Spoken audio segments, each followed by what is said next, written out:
30 seconds, Deputy. Thanks, Gael.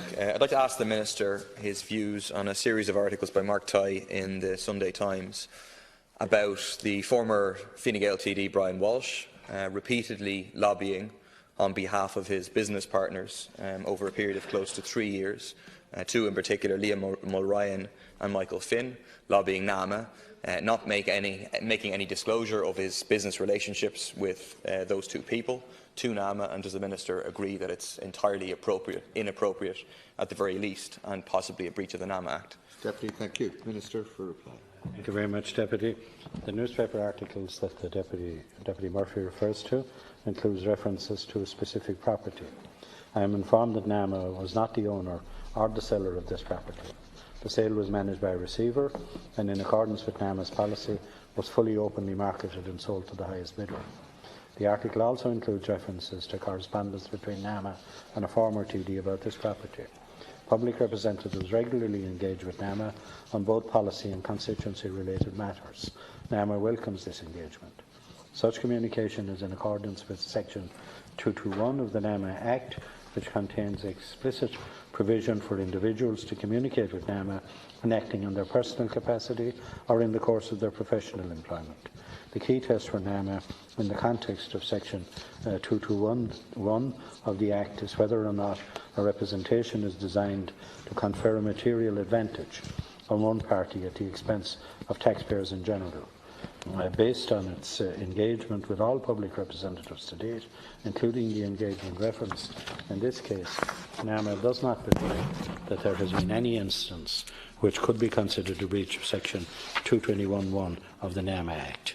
Any individual who has information on a breach of the law is required under the Criminal Justice Act to bring the information to the Guard. Minister, thank you. Follow-up supplementary, Deputy.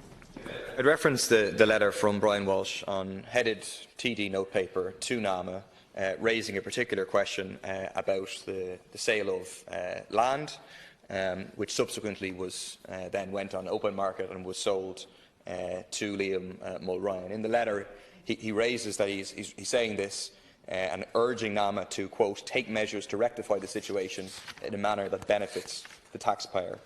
Elsewhere, he refers to being contacted by, quote, a concerned member of the public, despite there being no evidence of any such thing. What he doesn't mention in the letters, and surely the Minister agrees is a problem, he doesn't mention the fact that he was previously an employee of Mr Mulryan. He doesn't mention the fact that he has owned at least 6 properties with Mr Mulryan. He doesn't mention the fact that he was a director of Mr Mulryan's companies and many other business associations. He's clearly a long-standing business associate of a guy who ends up owning this property partly as a consequence of his intervention. Does the Minister not see what the problem is here?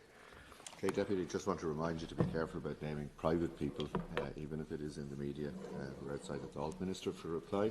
As the Deputy is aware, deputies and others inside and outside the House frequently contact NAMA and are entitled to do so under law.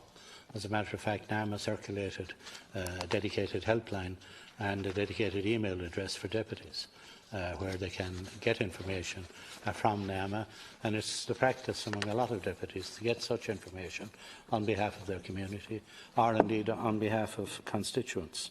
The former TD identified in the newspaper article did not inform NAMA of any business with any parties on whose behalf he had made representations. NAMA has no way of knowing the nature of any relationship between public representatives and their correspondents. Any public representative will have a broad range of relationship with constituents and other parties and will make representations on behalf of these parties, whether personally known to them or otherwise.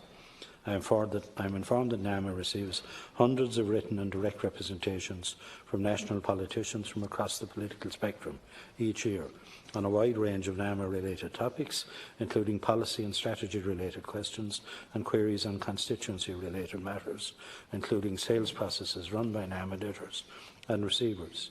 NAMA welcomes this engagement. It enables public representatives to hear the factual position on any given matter directly from NAMA, rather than through third parties who often have a vested interest. It is important that elected representatives feel free to engage with NAMA. NAMA is a public body delivering on a public mandate set by the Oireachtas, and members of that Oireachtas have to be able to engage directly with NAMA. None of the representations that NAMA has received from public representatives or the engagement it has had with them falls within the category of lobbying. Okay, thank you. And is not in breach of the NAMA Act. Deputy, there's a minute. And that's the information I've been provided with. By Deputy, there's a minute and a half left in this entire slot, so if you want to get a response to this from the Minister. Thanks.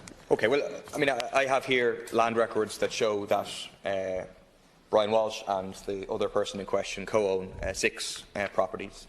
I have other information from the company's registration office that shows their relationship. I have other information in terms of loans that were taken out in common. They have a business relationship. I'm able to provide that to you, and then you're also aware that a business relationship exists. Similarly, a business relationship existed with another man who I won't mention in terms of who had a relationship with NAMA in terms of a hotel.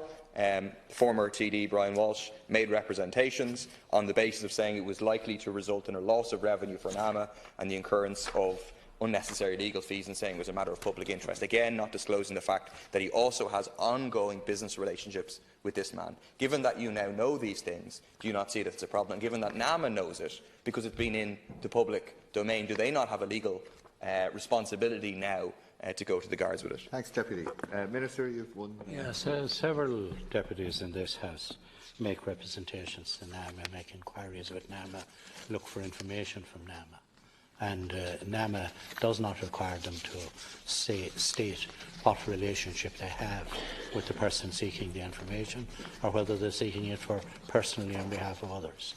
So, you know, you may be right, I don't know whether you are or not, in the information you're putting on the record of the House, but there's nothing in what you have put on the record of the House which changes the position that NAMA does not believe that anything illegal happened, and that they welcome inquiries from deputies and others, and they provide the information that they're available to them, as long as there isn't an attempt to confer a benefit on a particular person at the expense of the taxpayer.